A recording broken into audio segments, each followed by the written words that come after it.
ECU and have it set some things. You would have heard from the hard rock. Well, we'll see. You never know. Okay. All right.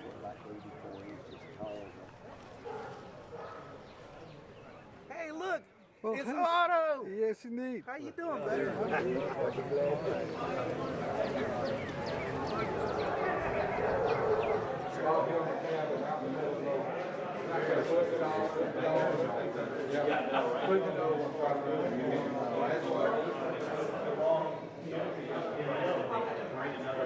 We're start here, make a big loop, come back through that shop, go in the metal shop over there, and it will end up over here. On the table here is the different styles of fabric that we use in here. The schedule itself is proprietary.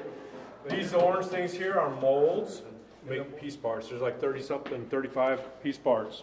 And when it gets done, it looks like this. And then this is glued in with a shim that's made right here.